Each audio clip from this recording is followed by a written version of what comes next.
En el día de hoy se cumplen 33 años de los crímenes de Alcácer, 33 años de esa noche del 13 de noviembre de 1992, cuando tres jóvenes de un pequeño pueblo de Valencia en Alcácer hicieron dedo para ir a una discoteca llamada Color y nunca más se las volvió a ver con vida.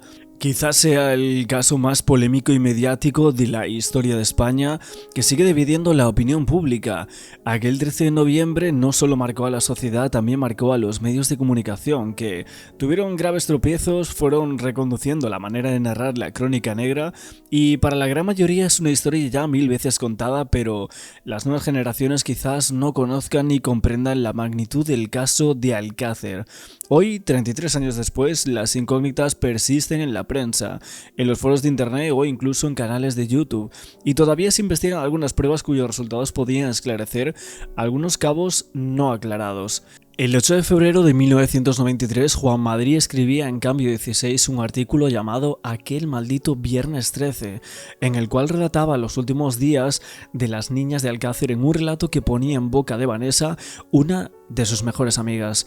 Vanessa aparecería citada también en el libro de Fernando Martínez Laínez, publicado 6 meses después, en noviembre del 93, en el capítulo Esther, diciendo: esa tarde las tres acompañadas de Vanessa, que también eran muy amigas, se fueron a eso de las 5:30 de los recreativos TAS a jugar a las maquinitas, pero en realidad debieron ir porque Miriam quería ver a Lea, que estaba jugando al billar, bromearían un poco entre ellas y luego decidieron venir a casa. El artículo decía: muerte, muerte. Solo se habla de muerte, sabe usted, de cómo mataron a mis amigas, de cómo las enterraron y las viol, del sufrimiento tan grande que debieron pasar las tres, pobrecitas mías. ¿Usted se figura? Ellas venga a gritar al sitio donde las llevaron el Ricardo y ese y otro y su amigo, ese que llaman al inglés, que son dos hermanos, el Enrique y el Antonio, dos que tienen antecedentes por cosas de drogas, me parece. Bueno, mire usted, a mí me pasa como a todo el mundo, me pongo a pensar y a pensar, no paro.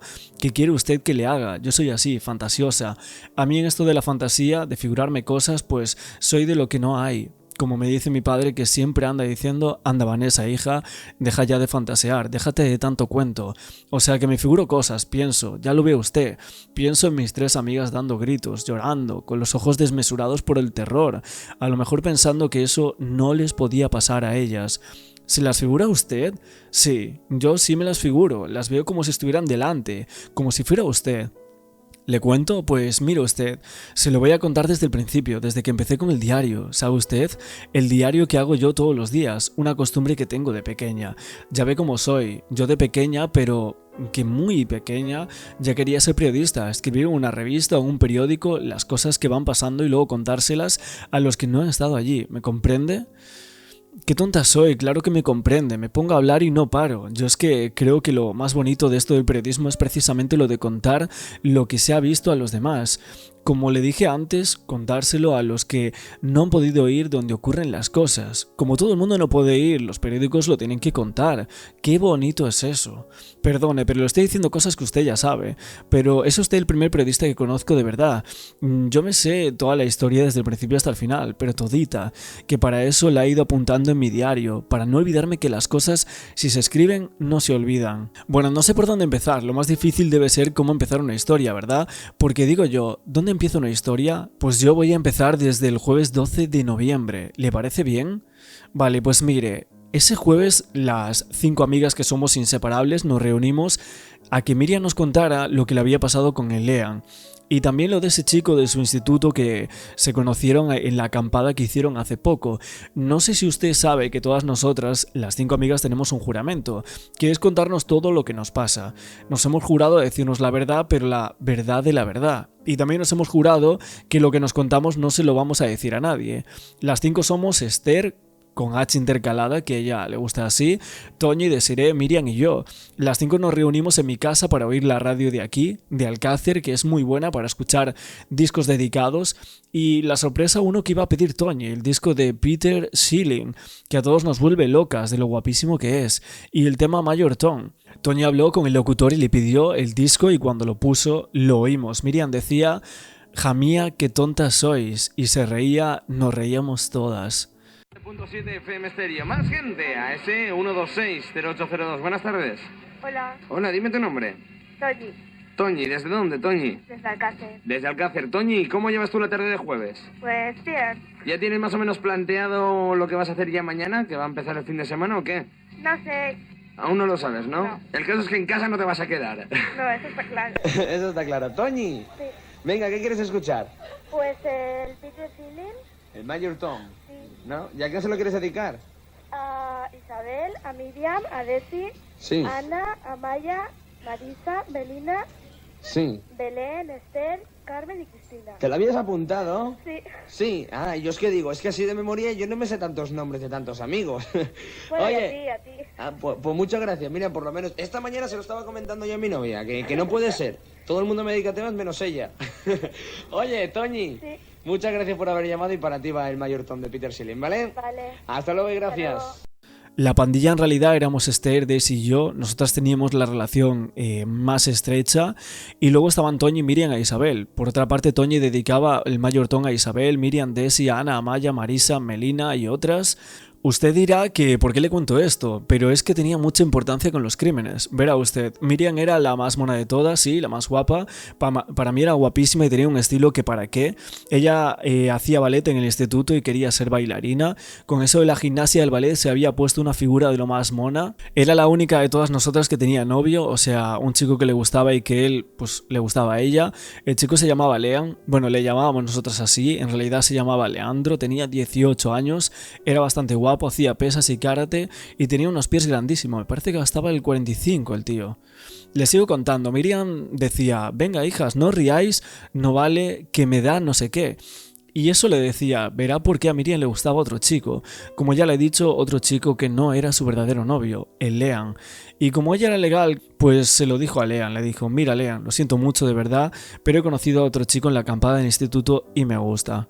Y es llamativo porque al otro día, o sea, el maldito viernes 13, Miriam andaba ya arrepentida de lo que había dicho a su novio y fue a verlo. Le dijo, estoy arrepentida, Lean, me gustas tú, el otro no. Y Leandro le contestó que vale, que muy bien, pero que tenían que hablar. Se hizo un poco el duro, como todos los hombres, pero ¿qué se le va a hacer, verdad? Es lo que digo yo, los hombres son así, no hay manera de cambiarlos. Eso fue lo que le dijo, pero voy a seguir. Le dijo, voy a estar en la disco, le comentó Lean. A la salida hablamos. ¿Se da cuenta? Ahí empezó todo, ¿lo ve? Quedaron en verse a la salida de la disco. Si no hubieran quedado, pues Miriam no hubiese ido y no hubiese ocurrido nada. No sé si se ha dado cuenta de lo que le acabo de contar. Miriam fue a Color a hacer las paces con Leandro. Yo creo que esto es bien importante, ¿verdad? ¿A que sí? Usted se preguntará que... Muy bien, pero junto a Miriam fueron Toñi y Desiree. Pero claro, usted es un señor mayor, perdone. Y seguro que no sabe que nosotras vamos siempre juntas. Claro, figúrese una reconciliación y hacerla ellos dos solos, imposible. Yo quiero que se dé cuenta de que aquel viernes 13, si Miriam, Toñi y Desiree fueron a la disco, fue para que Miriam hiciera las paces con su novio. Y fíjese cómo son las cosas de la vida que Leandro ni fue a la disco. Se hizo el duro y al final decidió no ir. ¿Se va haciendo una idea? Le voy a seguir contando cómo fue aquel viernes 13. Nosotras, o sea, Toñi, Desiree y Miriam y yo fuimos a eso de las 5:30 a los recreativos ZAS a hacer como que jugábamos a las maquinitas y a comer cortezas y saladitos, pero en realidad era para ver a Leandro, que se hacía su partidita de billar. Estábamos allí las 4 riéndonos, venga a reír, haciendo como que no mirábamos a Leandro. Allí estuvimos como una hora y decidimos irnos a ver a la pobre Esther que estaba con gripe y no la dejaban salir de casa. Tengo que decir que Miriam se había puesto guapísima para ver a Leandro, camisa vaquera, pantalón estupendo, lavado, etc. Sus zapatillas Adidas y su cazadora vaquera. Y para qué hablar del peinado que llevaba, una delicia de melena. Allí dentro Miriam le dijo eso de que estaba arrepentida y que en realidad le gustaba a él y no el otro chico. Como esto ya lo he contado, pues paso a otra cosa. Salimos de ZAS la mar de contentas, sin dejar de reírnos, diciéndole a Lean la suerte que tenía porque había recuperado a su novio, y las 4 derechitas nos fuimos a casa de la pobre Esther a decirle que lo que había pasado, para que se enterara, vamos. Merendamos, la mar de bien en casa de Esther, se lo contamos todo, jugamos un poquito a las cartas, también a videojuegos y Miriam que estaba nerviosa por ir a la disco. Tan nerviosa que estaba que hasta llamó a su padre para que nos llevara en coche y su padre le dijo que no, que estaba cansado. Miriam no hacía más que mirar el reloj. Dijo: hija, vámonos ya, porfa. Y tan pesada se puso que a eso de las 7:30 pues se despide de Esther y de mí y se fue. Se fueron Toñi y Desiree para acompañarla y yo me quedé con Esther, que su madre no la dejaba salir. Iban carretera adelante, la mar de contenta, riéndose como locas y haciendo dedo. Serían las 8 cuando Francisco y su novia, que es valenciana, recogieron a las 3 chicas y las dejaron en el cruce con Silla, al lado del puente, en la primera gasolinera. A Francisco no le hubiese importado llevarlas hasta la disco, ¿comprende? Francisco es buena persona. Lo que pasó es que le iba fallando el coche y lo quería llevar al garaje antes de que cerraran. Serían las 8:05. Tenían mucha prisa, pero tardaron media hora en llegar hasta el famoso último semáforo desde la casa de Esther. Y ellas, anda que te anda, carretera adelante sin dejar de reírse y los coches pasando y pasando y nadie que las cogía y ella venga a hacer autostop. Miriam loquita por encontrarse con Leandro. Antes tengo que decirle que en realidad no iban a la disco, iban a verse con Lean a la salida. La disco costaba 400 pesetas, un dineral. Entre las tres no juntaban las 1200 que costaba. Si no hubiese estado Leandro en la puerta, a lo mejor hubiese entrado sola Miriam, solo ella, para hablar con su novio, ¿entiende? A las 8:15 el José Antonio las ve. Sí, lo que oye, José Antonio pasaba por allí. Volvía con su Vespino por la carretera y las saludó levantando la mano. Fue el último que las vio con vida. Sí, el último. Ellas ya habían rebasado Picassent y marchaban por lo peor de la carretera, que es oscura y tétrica. 15 minutos después, los asesinos las cogieron haciendo autostop. Si es verdad lo que dicen las autoridades, el Miguel Ricard, un chico que conoce de vista a Miriam y que era muy mayor, como de 23 o 24 años, las paró en su coche, un Opel blanco la mar de bonito. A su lado iba uno de los hermanos Anglés, no sé si Antonio o Enrique u otro. Como las autoridades todavía no se han puesto de acuerdo en ese punto, pues yo no le digo ni que era él ni que no era. Desde luego Miguel Ricard era el que conducía, porque para eso el coche era suyo. Dentro del coche empezarían las bromas, que si qué contentas vais, que si os queréis venir con nosotros, que si en la disco no hay nada más que pipiolos, que nosotros somos tíos de verdad, que si venga tías, no seáis bordes. Total, que mis amigas dijeron que Nanay, naranjas de la China, que ellas iban a la disco, que por favor las llevaran allí. Y obviamente Miriam o Toñi o Desiree dijeron, ese no es el camino. ¿Por dónde vamos? Un momento. Y el coche que se mete por otro camino, un camino oscuro, un camino que llevaba a Casamata, a otro sitio que los hermanos Anglés habían utilizado para sus porquerías. Bueno, esto último me lo figuro, por lo que dicen sus amigos, los periodistas que están por aquí. Es que a lo mejor me equivoco, pero ellas ya iban llorando, suplicando que las dejasen, pero claro, no podían salir y el coche iba dando tumbos por los caminos del campo, por la oscuridad. Lo que llorarían ellas, ¿verdad? Yo le dije al principio que yo de bien pequeña quería ser periodista. Bueno, lo que más me fastidia es que los de las teles, por ejemplo, nos digan que tenemos como que comportarnos de una forma, que como en esos programas de público como el 1, 2, 3, solo ha faltado que nos digan ahora aplaudir, ahora ponerse tristes, ahora enseñar los carteles. Un poco lastimoso, ¿no? ¿Qué quiere que le diga? Yo pensaba que el periodismo era otra cosa. Hasta un plató han organizado en la Asociación Agrícola. Y como beben ustedes los periodistas, madre mía, mi abuelita, la del bar Carrión, me ha dicho que ha gastado cajas y cajas de cerveza. Y hablando de otra cosa, yo me pregunto cómo ese Miguel Ricard, que vive ahí al lado en Catarroja y que es camionero, es tan drogata y tan maleante él. Es tan maleante que tiene una hija a la que no ve y vive fuera de su casa. El Miguel Ricard vive con los hermanos Anglés, que son 8 y no tienen padre que murió. La madre de esos chicos es brasileña y buena persona, pero Enrique y Antonio, esos son traficantes, dicen. Y el Antonio hasta es fugado de la cárcel psiquiátrica en Alicante, donde salió de permiso en marzo del año pasado, escapándose. Yo creo que Miguel Ricard y alguno de los hermanos Anglés conocían a Miriam, porque ella va al instituto de Catarroja, un instituto que llaman La Florida. Es casi seguro que la conocían y ya se había fijado en lo guapa y en lo mayor que parecía. ¿No cree usted? No quiero ni pensar en lo que le hicieron a las pobrecitas en la caseta, esa asquerosa que han encontrado en el campo. Ni pensarlo quiero. Ellas gritaban, se arrastraban por el suelo, pateaban y ellos vengan a decirles que eran unos tales y cuales, que seguro que se lo hacían con todo el mundo, que eran unas puercas, eso dicen los tíos, ¿no? Que por qué no le iban a hacer con ellos. Y los golpes, venga a darle golpes y... Bueno, ellos a reírse, que era lo suyo, ¿verdad? Una risa muy grande que les tenía que haber entrado. Una diversión de noche de viernes. Las chicas estamos para eso, ¿no? Y las mataron. Un tiro en la nuca a cada una. Así no se chivan estas tías, pensarían. Me los figura allí de noche, echándose unas cervecitas, comiendo patatas fritas, unos bocatas, sopa de tomate, cigarrillos, medio borrachos los tíos, a lo peor hasta diciendo bromas, muy compañero de ellos, y mientras tanto los cuerpos de mis 3 amigas abrazados dentro de la moqueta azul. Lo demás ya lo sabe usted, que ha estado aquí y no se lo voy a contar, ¿para qué? Gabriel Aquino, el mielero, encontró la mano de Toñi con el reloj asomando, la mano putrefacta y descarnada, pero llevando su reloj, ese reloj tan bonito que tenía. Carbonera, sí, el de la funcionaria. Le ha contado a mi padre que cada uno pesaba como 12 kilos, las pobres. Una encima de la otra en un foso de 2 metros de largo por 1 de ancho y más de medio de profundo. Tenían solo huesos y piel, pero los señores forenses y ese otro señor Frontela, que es tan listo, ya han hecho las autopsias y lo han descubierto todo. Bueno, y lo más importante, el Miguel Ricard va a romper un parte médico y lo tira por ahí. No sé si en la caseta o en el campo, cerca de la tumba. El caso es que la Guardia Civil recogió los trocitos de papel, los reconstruye en los laboratorios y descubren el nombre. Hay que ver, parece mentira, como de peli policíaca. Y perdone si parece que me vuelvo frívola, pero es que es así. ¿Una caseta? ¿Una casamata en un búnker que protege un nido de ametralladoras? Y Vanessa termina diciendo: mire, ya no quiero hablar más de esto, me he cansado, la muerte ha entrado en Alcácer, la muerte, la muerte, la muerte, Dios mío, la muerte. Pero la pregunta es clara, ¿realmente existe Vanessa o es un recurso literario de Madrid para contar su historia? No figura en el sumario, no fue citada en el juicio y Toñi no la incluye en la lista de amigas a las que dedicó el mayortón. El que la cite la Inés en su libro no es garantía de nada, porque parece haberse basado en el artículo de Madrid a la hora de escribir su libro. Si bien existen notables discrepancias. Según Madrid y Vanessa, las niñas van a la discoteca para que Miriam se encuentre con Leandro a la salida, pero según la Inés, Esther, las niñas van a Color porque a Toñi le gustaba José Antonio Cano Llàcer, una significativa diferencia bastante grande.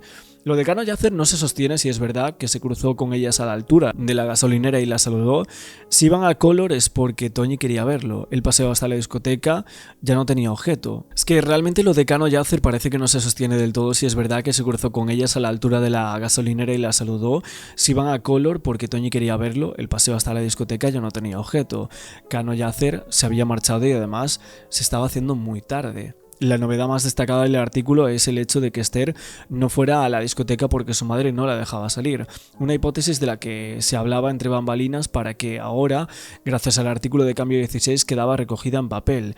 Era poco probable que una adolescente como Esther se quedara en casa por una simple gripe, una gripe que por otra parte no había sido obstáculo para que fuera a Zas, a ver si estaban allí sus amigas, ni para que luego se acercara al ambulatorio para que le pusieran una inyección.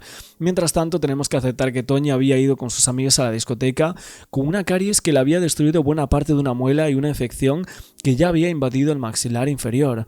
El deducir que no iban a la discoteca y que Toñi no tenía ninguna caries sería algo que solo podía hacer un conspiranoico, porque entonces resultaría que el maxilar no era el maxilar y nos meteríamos en un lío. Fernando García abre como cada día desde hace 1 año y medio la tienda de colchones que tiene en Catarroja. Un establecimiento situado prácticamente frente a la casa de la familia Anglés.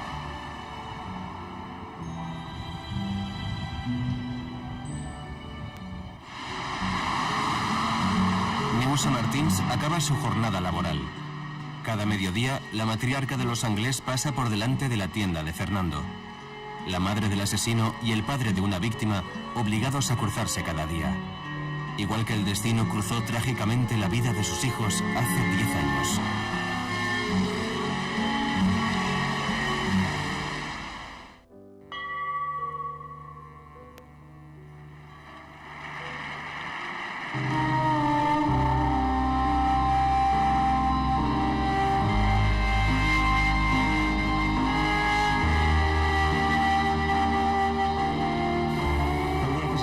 Que se fue, pues como si estuviera viéndola. Como si estuviera viéndola. Me dijo, mamá, nos vamos. Mamá, me voy. Normal. Se iba y yo acababa de llegar del trabajo, igual que ahora. Yo trabajaba en la cooperativa. Y me dijo, me voy. Mamá, ahí está Toñi. Nos vamos, porque han llamado a la puerta. Y está esperándonos. Pero yo no sabía quién estaba esperándolas. Y era Miriam. Y tengo un recuerdo muy bonito de ella cuando se fue. La notícia ha caigut com una bomba. Esta vesprada trobaven els cossos de les 3 xiquetes d'Alcàsser.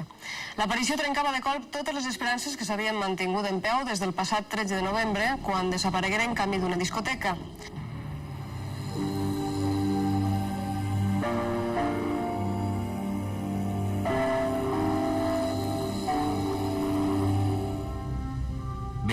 Horas después, la noticia había dado la vuelta al mundo. Alcácer se convirtió en un plató de televisión.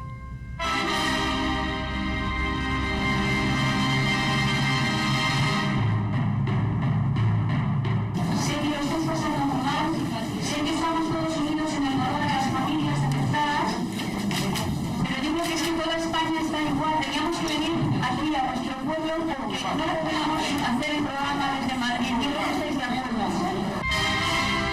Los programas especiales se repetían en todas las cadenas.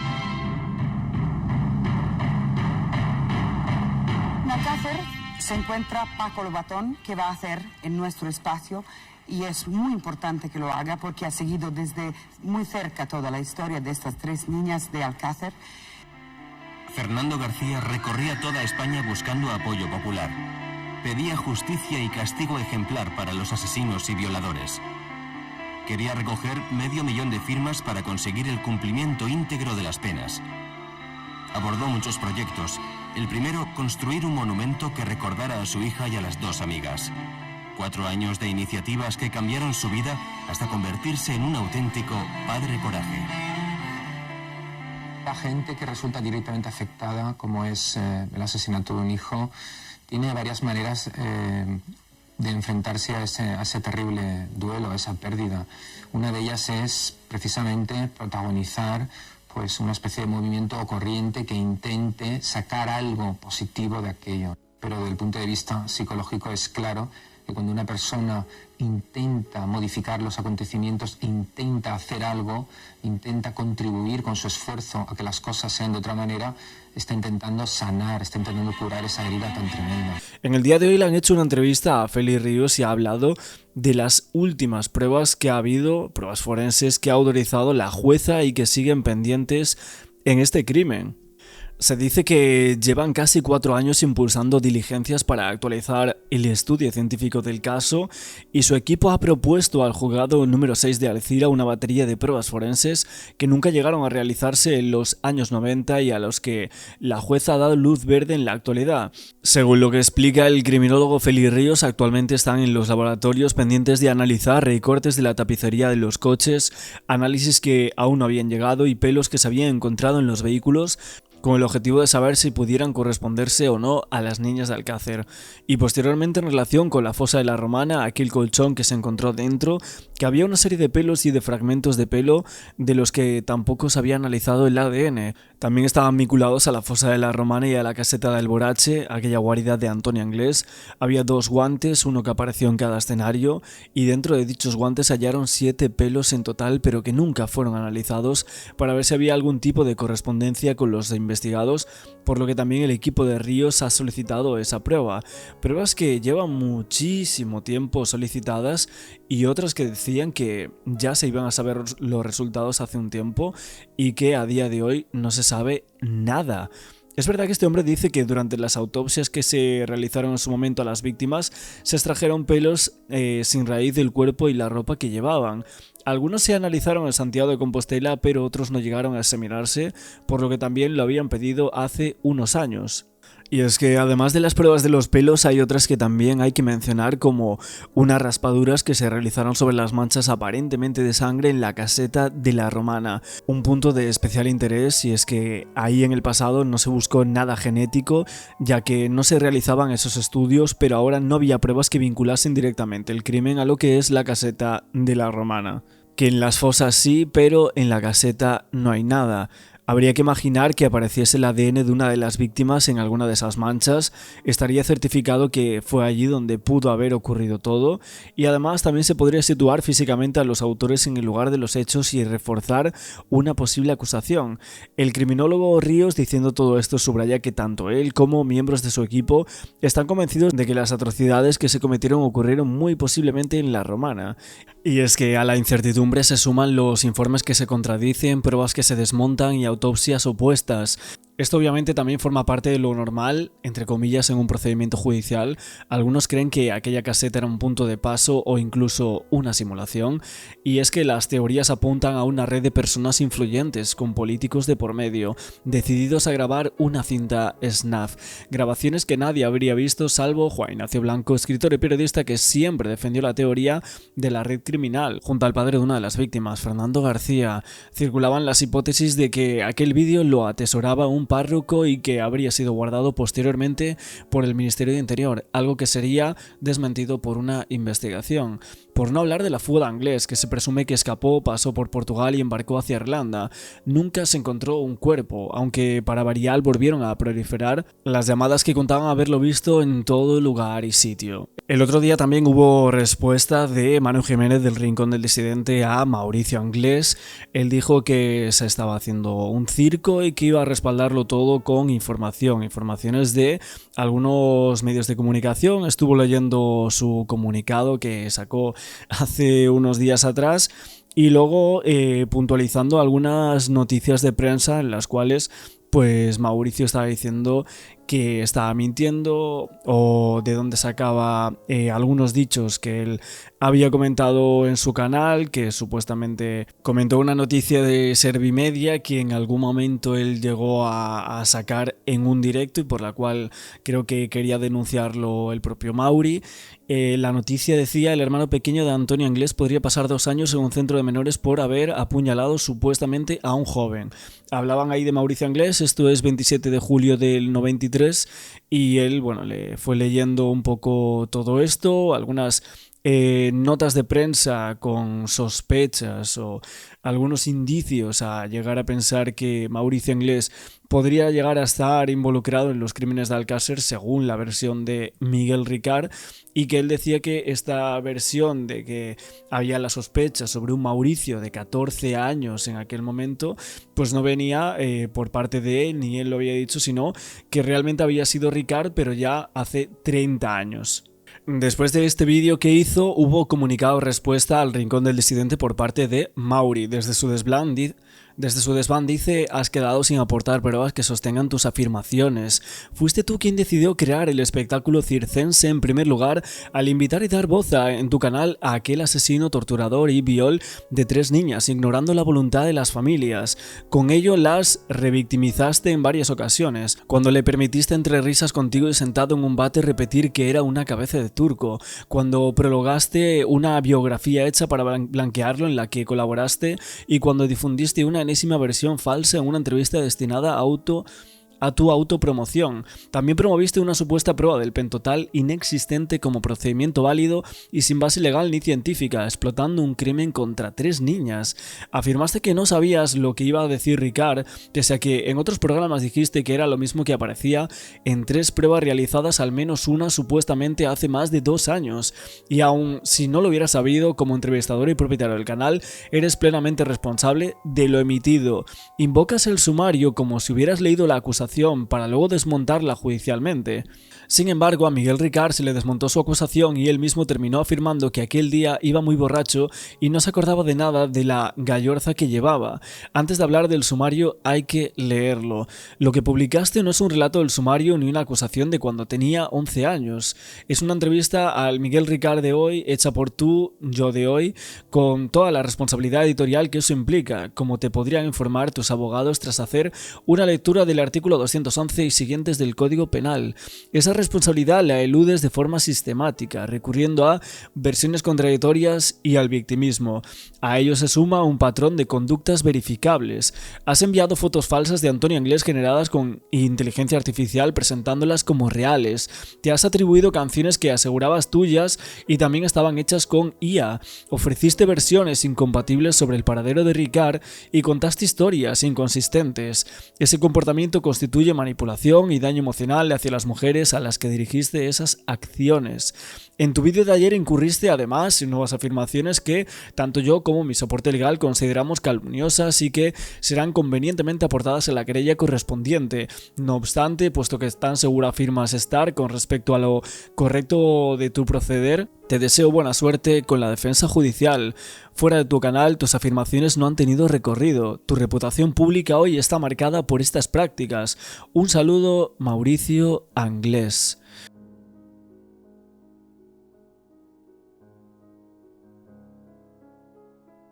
Sobre otros temas, y yo soy muy educado y yo también. No, el tema es que, insisto, estamos hablando sobre el brutal asesinato de 3 niñas, y a estas alturas del proceso, el lanzar de esta manera una hipótesis de ese calado que usted lanza aquí, pues creo que en cierta forma creo que causa hasta una cierta alarma social. El mero planteamiento... Esto es lo que le dijo un periodista de esta casa, el fiscal, que lo comentaba antes, el señor Beltrán. Yo creo que no causa alarma social porque no lo he dicho yo. Aquí hay personas que lo han comentado en televisión, hay personas que lo han comentado en televisión en alguna ocasión.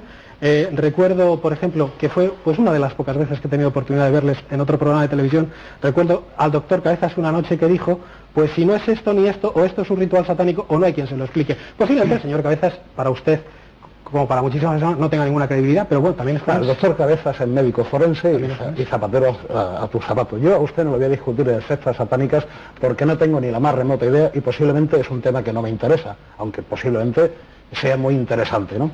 Pero que insisto... ¿Es usted policía de Valencia? Mire usted, soy ex inspector de policía... ¿De Valencia? De Granada. De Granada. Vivo en Valencia, sí. Fernando García, bueno, acaba, Jerónimo. No, y simplemente insisto en que a mí, en mi opinión, me parece que lanzar esa hipótesis con esa rotundidad que usted ha dicho, yo la dejo ahí, siembro, a ver si eso... Aquí no se trata, en mi opinión, de sembrar nada, sino al contrario, recoger a estas alturas el fruto de investigaciones serias, de investigaciones que lleven indefectiblemente al camino de la verdad. Se puede llegar por muchos caminos, y creo que el señor García es el primero interesado, pero comprenda que sea yo muy escèptico ante su planteamiento. Ara, Fernando García, encara penses que pot ser les xiquetes han sigut víctimes d'un ritual satànic? Baralles aquesta hipòtesi? Bueno, lo que tinc cada vegada més clar, i no és d'ara, no és un pensament d'ara, és que no és una obra feta per Miguel Ricard i Antonio Anglés, sinó que és una obra feta per més participació de gent i no per el simple fi de violar unes criatures i matar-les després perquè no parlen, com s'ha dit.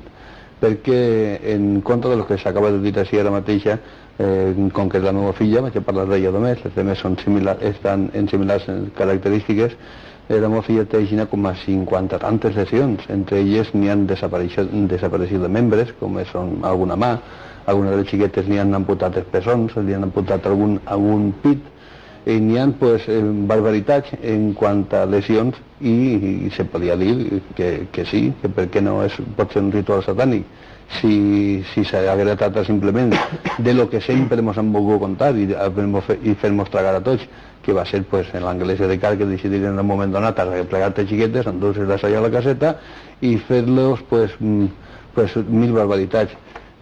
Han de pensar que per fer totes les coses que li han fet a les xiquetes, com pot ser això, desaparició de membres i altres moltes lesions, que n'hi ha que tindre per almenys coneixement de com n'hi ha que fer-les i de quina forma n'hi ha que fer-les, i tindre un temps per fer totes aquestes lesions que estan fetes en sadisme, que estan fetes en una intenció de fer mal i disfrutar d'això. Anem a veure, Fernando Verdú, com a portaveu de l'equip de metges forenses valencians que va participar en la primera autòpsia de les xiquetes, s'ha demostrat, en algun moment s'ha demostrat que les xiquetes hagin sigut amputades a alguna part del cos? No, en absoluto. Y era lo que yo quería decirle al señor Carrión, que para ver si el cuadro que yo le voy a describir a usted en este momento puede coincidir con un rito satánico. Es un cuadro en el que hay golpes, propinados con las manos, con los pies, con piedras, con instrumentos, con determinados instrumentos. Múltiples golpes. Para unos forenses 18 o 20 con las que establecen unas circunstancias violentas, para otros forenses 140 haciendo análisis de la piel, de los planos más profundos. No hay amputaciones de miembros. Los miembros están desprendidos espontáneamente y el único miembro que falta fue extirpado en la práctica de la autopsia para realizar la huella necrodactilar. No ha habido en las partes blandas que quedaban en el cuello ninguna señal de la utilización de ningún instrumento. Y hay una lesión que es el arrancamiento de un pezón. Y posterior, solo una sola lesión de 3 víctimas, sola una lesión, y finalmente en la espalda de otra de las víctimas hay una o 2 heridas probablemente causadas por un instrumento punzante a través de la ropa, y lo otro son golpes propinados en la boca, y hay una agresión sexual. Hay digamos que 5 agresiones sexuales en total. Una cuestión, una pregunta, como buen gallego. Entonces, lo que comenta el señor García no es cierto. Es mentira. No es cierto. Lo que el médico forense, el equipo de médicos forenses... Por lo tanto, lo que comenta el señor García no es mentira todo. Nosotros hicimos las autopsias y el profesor Frontela también lo confirmó, que no habían habido lesiones. Yo que siempre suelo contestar, porque me encanta contestar. No me gusta dejar las cosas entre interrogantes. Ante ese cuadro yo tendría que decir que no. Con total y absoluta honestidad. Sí, no, pero es que ese cuadro es incierto. Ese cuadro es incierto porque lo que no me puede hacer atacar a nadie ya ninguna vez más es que una mano se pudre. Nuevamente, si usted no le entra en la cabeza que una mano no se pudre, yo no voy a permitir eso es un problema perfectamente comprensible que usted diga eso. Pero es que resulta que el profesor Frontela y el equipo, el profesor Montes y el equipo de médicos forenses de aquí de Valencia, establecimos sin ningún género de duda que lo que había desaparecido era por efecto de la putrefacción, que no habían habido que no ha habido ningún tipo de lesiones de esas características, que habían habido agresiones sexuales, que habían habido una extrema violencia y que había una lesión que en su momento podría corresponder a una actitud que le estipan otro pezón. Hay otra de las niñas que le estipan otro pecho. Eso no es cierto, señor. Bueno, pues no es cierto porque eso no es cierto. Solamente las 2 manos que faltan se pudren, señor García. Y el resto de las manos, quiera usted o no quiera, el resto de las manos se pudren. O sea, una está entera y la de lado se pudre. Con el señor Carrión y usted lo dice, se queda podría tranquilo. ser Satán, pero que indudablemente quien hizo eso podría ser calificado perfectamente de Satán. Yo eso lo comparto indudablemente, pero no por esas características, sino por la violencia que demostraron. Pero le ha contestado el señor Carrión que con esas características de lesiones no responde a un ritual de estas características. El profesor Frontela, Juan Ignacio, tampoc mai ha reconegut que les xiquetes hagin sigut amputades a una part del cos. Vamos a ver, es que eso es una apreciación que hace el profesor Verdú, que no corresponde en este caso concreto a la realidad, porque el profesor Frontela mal puede hablar de las manos cuando no ha visto ninguna de las manos en el transcurso de la autopsia. Cuando el profesor Frontela va a realizar la segunda autopsia, no hay manos en ninguno de los cadáveres. Él lógicamente no puede decir, y su informe de autopsia está ahí, que ninguna de las manos se haya caído o se haya desprendido por efecto de putrefacción. Va deixar clar que les xiquetes no havien sigut decapitades. Pero si me estás preguntando de las manos, no estamos hablando de las cabezas. Estem parlant d'amputacions. No, pero de las amputaciones de las manos, que es de lo que estamos hablando concretamente, el profesor Frontela no dice en ningún momento que las manos se hayan caído por efecto de la putrefacción. Jamás. Por favor, señor Blanco. Por favor, señor Blanco. Lo dijo en el acto del juicio. Está en su informe de autopsia. Y que era perfectamente asumible y perfectamente lógico que se hubiera producido, y que los cuerpos, aunque los libros ponen unas cosas que se tiene que pudrir un cuerpo de una determinada manera, los cuerpos se pudren de formas distintas. Y podemos encontrar medio cuerpo de una manera y medio cuerpo de otra. Efectivamente eso puede ser factible, si yo no estoy diciendo que no. Pues yo digo que lo que yo estoy diciéndole simplemente es que el profesor Frontela, cuando va a hacer las autopsias, no hay manos en los cadáveres. Entonces, como no tiene manos, él no puede, en su informe de autopsia, como es evidente y claro, decir qué ha pasado con ninguna de esas 6 manos, porque no opina al respecto de ninguna de las 6, como tampoco deja constancia si 3, 4, 5 han sido amputadas por los médicos forenses para enviarlas al Instituto Nacional de Toxicología. Entonces, el profesor Frontela no ha entrado nunca a analizar las manos. Lo que sí tenemos, y eso es un hecho concreto, es una epífisis distal, que es aburrido ya hablar de ella, cerrada. Duda que en su momento solucionaremos. Lo que no tenemos son los huesos de esas manos, porque esos huesos de esas manos el profesor Frontela no los llegó a ver nunca, no están fotografiados en ningún lugar, porque no existe fotografía, y no hay constancia en su informe de autopsia que esos huesos de las manos, qué huesos de las manos aparecieron y qué huesos de las manos han desaparecido. Eso es evidente. Usted sabe que en su informe de autopsia no se aclara si los huesos de las manos estaban, dónde estaban y por qué no los vio el profesor Frontela y por qué no se mandaron a analizar la toxicología de esos huesos. Señor Blanco, estaban, y no había absolutamente ninguna duda que no había habido ningún tipo de intervención de un arma cortante o cortocontundente que era la que los podía producir, y precisamente por eso, como no cabía ninguna duda, es por lo que nosotros hacemos nuestro trabajo de la forma más adecuada que consideramos, y dado que no había nada en absoluto que nos orientara, consideramos que ahí acababa nuestro trabajo. Bé, demà fem un programa especial... Perdó, Fernando, estic parlant un momentet, per favor, i ara continuem. Demà fem una edició especial d'este programa i precisament parlarem del que estàvem comentant ara, de l'alçament de cadàvers, i parlarem d'aixos ossos que es van trobar a la fosa o que no es van trobar en les coses dels xiquetes en la primera autòpsia.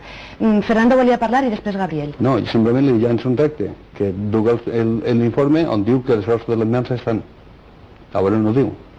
En el informe... A mi no me pot dir ningú, ni me pot explicar ningú que dos mans estan eixint lligadetes i una se perd sencera, se pudri sencera y la otra está sencera. Pues mire, desgraciadamente es así, señor García. Sí, pues ya lo demostraré yo a usted y a todos los demás que eso es mentira. Pues ahí sí. Gabriel Carrión. A mí me gustaría apuntar, ahondando un poco en la hipótesis simplemente del mundo en el cual posiblemente parece ser que me mueva yo solo, porque cuando vengo a televisión con gente bastante más erudita que yo en todas estas cuestiones, pues nadie conoce nada absolutamente del tema, porque y esto no me asusta y me asombra, porque sí que hay policías y hay datos tremendamente contrastados para poder hablar de este tema, que hay en cuerpos que desaparecen manos o desaparecen miembros que se los llevan.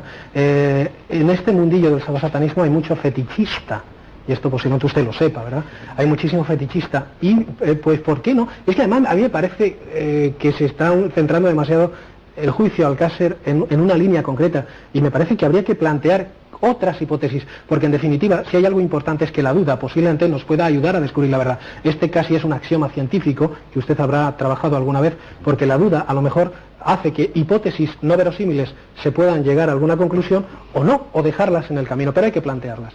Y yo creo que la sociedad está lo suficientemente curtida para que no le cree en estos momentos ya alarma social absolutamente nada. Y lo que está claro es que, ¿por qué no a lo mejor ha habido un fetichista que se ha llevado un miembro? Y esto yo creo que no debe escandalizar a nadie, porque gracias a afrontar un hecho que está ahí. Que alguien se ha llevado las manos, porque no existen. Yo estoy totalmente de acuerdo con lo que está diciendo, que pueden haber gente que se lleve una mano, pero reconozca que como médicos forenses nosotros sabemos reconocer si ha habido un corte o no ha habido un corte. Pero hay una cuestión fundamental. Otros médicos forenses contradicen probablemente lo que usted diga. No, en absoluto, no lo contradicen otros médicos forenses.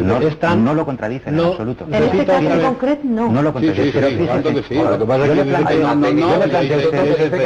yo le planteo esto de una cosa. Y me parece que lo hicimos precisamente delante del mismo tribunal. En estos momentos a mí me preguntan si a las niñas de Alcácer, antes de producirse el disparo en la cabeza, les cortaron en el cuello, en la piel del cuello, y yo no puedo decir que no, porque no he podido examinarlo.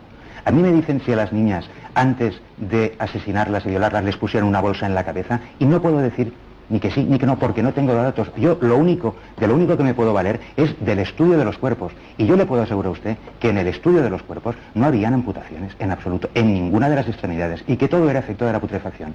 Violencia, extrema violencia, de acuerdo, extrema violencia, pero siempre de un tipo muy concreto, y la única lesión discordante era ese arrancamiento del pezón, porque indudablemente si encontramos todos los cuerpos mutilados igual, indudablemente nuestro informe hubiera sido totalmente distinto. Bueno, pero... Es que esto era una cosa que acompañaba a una violencia como un final, como un fin de fiesta. Es decir, que hay un hecho distinto, por poner solo un hecho. Puede ser distinto o puede no ser distinto, vamos a ver, porque es que estamos hablando de hechos que desgraciadamente los médicos forenses de Valencia no han podido analizar.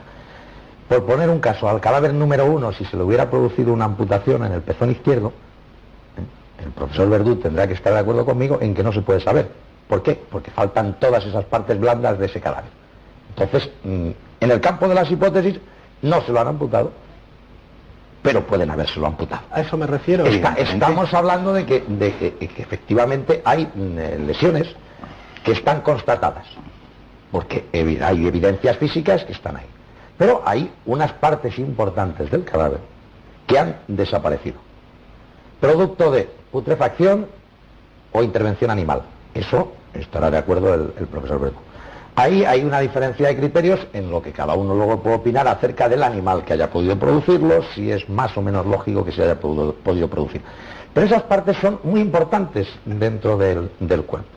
Entrando, lógicamente, estamos hablando de campo de hipótesis, hay amputaciones que sí se han podido realizar, porque desgraciadamente no hemos podido conocer si efectivamente esas lesiones están o no están en los cuerpos, y porque sorprende, y esto es un hecho claro, a cualquier persona le llama muchísimo la atención el ver cómo la desaparición de partes blandas de estos cuerpos, que se producen fundamentalmente en el cadáver número 1 y en el cadáver número 2, están muy extendidas en una determinada parte del cuerpo, muy poco en otro, y yo tengo absolutamente claro que los fenómenos de la putrefacción es algo que pudiéramos llamar mágico, porque es verdad, o sea, no se atiene a unas normas estrictas. Pero es curioso que el cadáver con mayor intervención animal sea el que está situado en medio, no el de arriba, cuando la lógica en principio induce a pensar que el cadáver que esté arriba, si entra un animal, es en el que escarba y en el que más va a comer, que el que esté en medio. Hay una serie de elementos que desde luego al menos llaman la atención. Una pregunta a raíz de lo que ha dicho el señor Blanco para el señor Verdú que me llama la atención, y me gustaría simplemente, como estamos hablando, que usted me conteste. Yo creo que lo que dice el señor Blanco es tremendamente importante. Se podría, y esta es una hipótesis, se podría haber limpiado la carne de los cadáveres o la piel para no dejar determinadas huellas. No, señor. La carne estaba, los cuerpos estaban en un estado de descomposición en el que habían unas zonas más mantenidas, luego habían otras zonas en las que estaban con las características dentelladas de los animales de pequeño tamaño, y luego habían otras zonas en las que habían desaparecido más partes blandas. Pero indudablemente, y estoy de acuerdo con el señor Blanco, donde no se ve nada se pueden construir cualquier hipòtesi. Ara tornem, anem a fer una primera pausa per a la publicitat, una segona pausa ja. Gabriel Carrión plantejava la possibilitat que estos rituals estigueren gravats en alguna cinta de vídeo. D'això parlarem d'aquí uns minuts. Fins ara. 7 i 24. Vostès poden participar en este programa en el que avui estem parlant d'una hipòtesi que plantegen algunes persones relacionades amb el cas, però relacionades, com el cas de Fernando García, amb les víctimes. Una hipòtesi que es planteja també a través d'alguns periodistes, com és el cas de Gabriel Carrión, periodista i investigador de sectes i de rituals satànics. Estem parlant d'esta hipòtesi, d'esta possibilitat. Vostès poden participar a través de les nostres línies telefòniques i atenem molt gustosament les seues telefonades, encara que evidentment no les podem passar totes. Saludem també a Kelly Anglès, germana d'Antoni Anglès, i a Encarna Ricard, germana de Miguel Ricard. Bona vesprada a les dos. I també a Francisco Ellín. Hola, bona vesprada. Hola, buenas tardes. Francisco Ellín és policia local de Xàtiva i també està estudiant les sectes, però com a aficionat, ¿no? Sí, llevo bastantes años como aficionado, haciendo programas de radio también en la cadena SER de Xàtiva sobre fenómenos paranormales y fenómenos extraños. Y bueno, de lo que estoy escuchando esta tarde aquí, desde que estoy sentado aquí, evidentemente a mí se me ha invitado para explicar un poco cómo operan las sectas satánicas. Creo que el señor Carrión lo ha hecho maravillosamente. En la zona que vostè coneix, que és la costera, la zona de Xàtiva. Sí, no, pero es que conforme lo ha explicado él, creo que obvia ya decir ninguna otra cosa. Però hi ha un hecho concreto... Però, perdó, un momentet, abans de continuar parlant. Com ha tingut vostè coneixement de l'existència de sectes en aquesta zona, en la costera, com a policia local que és vostè? Bueno, en un principio, como policía local, evidentemente, tuvimos una serie de rituales en el año 89, posteriormente en el año 92 también hubo algo, pero bueno, más que como policía, como, vamos a decir, aficionado, entre comillas, al tema, he investigado por mi cuenta a personas que me han manifestado estar dentro de, no voy a decir una secta, pero sí grupos de 3, 4 personas que se dedican a adorar a Satanás. Y tengamos una cosa presente: siempre que no se transgreda la ley sacrificando a las personas y estas cosas, o infligiendo malos tratos, uno puede adorar a quien le dé la gana. El artículo 16.2 de la Constitución lo dice claramente. Cada uno es libre de hacer lo que quiera. Otra cosa ya es meternos en el terreno de fastidiar o asesinar a alguien por estos temas. I diga com operen aquestes sectes? ¿Perdón? Com operen, com funcionen, com capten a la gent? Pues de cualquier forma, hasta la más insospechada. Yo le puedo decir que incluso hace unos años, y creo que lo comenta Pilar Salarrullana en su obra Las sectas satánicas, incluso en un periódico, que normalmente está en la Comunidad Valenciana, que ofertan trabajos, pues se anunciaron ahí unos matrimonios que tenían una clínica dental, y una persona, bueno, pues cayó en esto, fue, y con el tiempo fue viendo lo que le iban pidiendo hasta que lo introdujeron. Desde anuncios hasta incluso pues grupos agnósticos que dan conferencias, charlas, localizan a una persona en un momento determinado que ellos crean que puede ser un adicto para ellos. I, bueno, pues, I vostè ha tingut contacte amb persones relacionades amb sectes satàniques? Más que con sectas, en grupos. O sea, yo distinguiría lo que es el grupo que se dedican a esto y lo que sería una secta organizada con todas sus cosas, como bien ha explicado el señor Carrión. De todas formas, aquí hay una cuestión. Yo tampoco, evidentemente, he tenido acceso al sumario, no sé lo que pone ni puedo entrar a valorar esto. Sí, perquè la seva postura respecte a l'assassinat, violació i tortures de les xiquetes d'Alcácer, a partir del que vostè conega per premsa, quina és la seva postura? No, yo veo que evidentemente sí hay unos puntos coincidentes. No quiere decir que Quins punts coincidents, Francisco? Una cosa que no se ha hablado aquí es dónde aparece la famosa cruz de Caravaca. ¿En qué parte del cuerpo interno? Sí, sí lo hemos dicho. Aparece dentro del cuerpo, pegada a la columna. Ho hem dit en altres programes. Sí, no, pero yo me refiero a esta tarde, que no se ha comentado. Esta tarde no se ha comentado. Aparece dentro del cuerpo pegado a la columna. Sí. Una de las vértebras. Una de las vértebras. No, totalmente incrustado en la cuarta vértebra lumbar. ¿De qué forma se puede llegar a hacer esto? ¿Qué parte anatómica del cuerpo hay que levantar o abrir para poder poner una cruz ahí? Sí, Fernando Verdú, ¿de qué manera es pot fer això? Pues teniendo una cruz de Caravaca que está perfectamente cogida, se produce la putrefacción, se movilizan los cuerpos, va descendiendo con el putrílago y con la movilización de los cuerpos, y luego queda sobre el abdomen, que no está incrustada en ninguna vértebra, sino que está sobre el abdomen y está perfectamente atada y puesta aquí encima. Però segons les famílies, aquesta creu de Caravaca no pertanyia a cap de les xiquetes. Perdón, ¿está perfectamente atada? Perfectamente atada. ¿Cómo se puede atar una cruz? Pero quiero decir, pasada con el pasador, está puesto, es la niña a la que le falta la mayor parte del cuerpo, del cuello, entonces explica perfectamente que haya caído, no está incrustada, ni tocada, ni nada, está simplemente caída junto al putrílago. Incrustada está porque esa es la palabra que consta en el informe del profesor Frontela, y ustedes no la vieron. Como no la vieron durante la realización de su autopsia, lo lógico es que hay que dar toda la confianza plena al informe de la segunda autopsia, que es el profesor Frontela quien descubre esa cruz que ustedes no vieron durante la realización de la primera autopsia. Si el profesor Frontela dice que está incrustada, estará incrustada. Vamos a no poner en duda los informes, cuando en un hecho tan claro y tan patente como este, a usted se les pasa completamente el hecho de que haya una cruz de metal con una cadena, con que yo me imagino que es un elemento lo suficientemente grande como para ser detectado durante la realización de una autopsia, pese a que ustedes consideraron que no era oportuno hacer radiografías. Bueno, pues ahora lo único que tenemos, desgraciada o afortunadamente, es el informe del profesor Frontela, y si el profesor Frontela dice incrustado en la cuarta vértebra lumbar, pues tiene que estar ahí.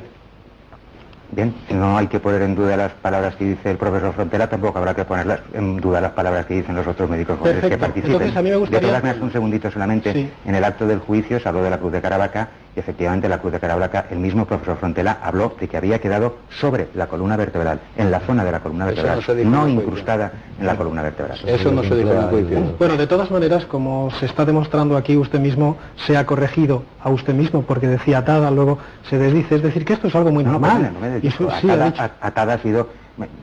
como el señor Blanco, tendremos que utilizar una terminología exquisita. Yo procuro utilizar siempre un léxico el más adecuado para cada una de las expresiones. Lo más importante... Entonces, utilizar el pasador de la cruz estaba perfectamente unido. Yo lo que no he oído, y que me imagino que se habrá dicho, porque yo sobre esto me he perdido muchísimo, es el simbolismo de la cruz de Caravaca. Es decir, si está claro que la cruz de Caravaca es un elemento de protección y supuestamente dentro del engranaje de la hipótesis...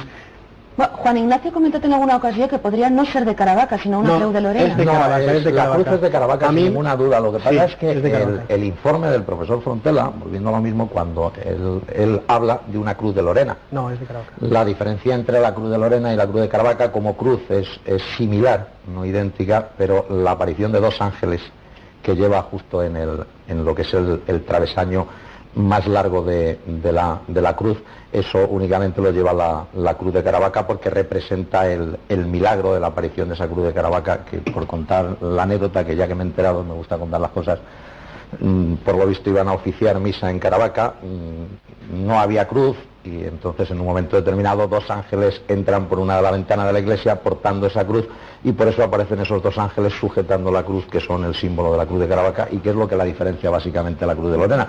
Pero habíamos hablado siempre de cruz de Lorena porque el profesor Frontela pone cruz de Lorena en su informe de autopsia, luego hemos comprobado que es de Caravaca. Lo que pasa es que no es de ninguna de las 3 niñas. Entonces, ¿cómo llega allí? Ese es el tema delicado. Es de ninguna de las 3. Gabriel y después Francisco. Gabriel. Sí, es una cruz de Caravaca con total y absoluta certeza, esto no tiene ninguna duda. No es una cruz de Caravaca auténtica ni real, en cuanto a que las cruces de Caravaca tienen 2 partes, y porque la cruz de Caravaca se abre y dentro hay una reliquia, esta es la cuestión, ¿no? Entonces, bueno, pero es una cruz de Caravaca de cuello normalita. Lo que está claro es que es un protector, esa especie de reliquia que supuestamente está en el anverso y en el reverso dentro, serviría para proteger. Lo que está claro es que si está de esa manera como depositada dentro, en principio, dentro del argot de magia, si a mí me comentan y me dicen, mira, se ha encontrado un cuerpo con esta cruz ahí y tal, yo diría, pues yo personalmente, por otros casos y demás, diría, hombre, pues esto es que han querido profanar el cuerpo de una manera sacrílega. Pero esto es algo muy común y que posiblemente si se pone en contacto con algunos sacerdotes que quieran hablar sobre el tema les podrien dar infinidad de... Anem a veure, si la creu de Caravaca ja no l'han reconeguda cap de les famílies, però si pertanyera a algun dels agressors i caiguera damunt del cos d'una de les xiquetes, podria haver arribat a aquesta vèrtebra lumbar i el procés haver sigut el mateix que explicava Fernando Verdú de la protefacció? No, aquesta possibilitat se té que rebutjar radicalment per lo que he dit abans, que és que estava passada y no era masa gran, no podía pasar por el cap normalmente. Salvo que se lo hubieran hecho ingerir. Luego yo siempre cuando no puedo rebutjar amb un argumento una cosa, me calle, sencillamente. Pero hay que decir, y en esto las cosas son como son, el cadáver era precisamente el que la espalda le faltaba la mayor cantidad de partes y evidentemente cabe la posibilidad de que de una forma u otra, y todos sabemos que durante el proceso de la putrefacción los cuerpos están en semimovimiento, pues a base de desplazamientos, si eso estuviera en esa fosa hubiera podido llegar a parar allí. Es una posibilidad que es concreta. Francisco, Ellín. Sí, nos iba a preguntarle lo que acaba de confirmar, que no pertenece la cruz a ninguna de las chicas. Entonces la pregunta que yo iba a hacer antes de que se me adelantara el compañero era cómo había llegado esa cruz allí, el motivo, el por qué estaba eso allí. Bé, vostè diu que ha tingut coneixement o contacte amb algunes persones que pertanyen a aquestes sectes satàniques o grups. ¿Son personas d'alt nivell econòmic? Las que yo conozco normalmente son de un nivel económico medio alto. ¿Y son capaces de matar? Si me hubieran confirmado tal extremo, mi obligación sería comunicarla al juzgado. ¿O devore morir? No lo puedo decir porque eso a mí nunca me lo han confesado. Si me han confesado, pues que se van a determinados sitios, hacen sus rituales, incluso se beben sangre que compran de los mataderos de cordero y cosas de estas, y es lo que hacen. Recordem que el professor Frontela en el JUI i també en este programa va dir que va trobar senyals d'exhibicionisme perquè algunes de les robes de les xiquetes estaven obertes, trencades, com si hagueren sigut obertes per a mostrar alguna cosa. Això podia ser...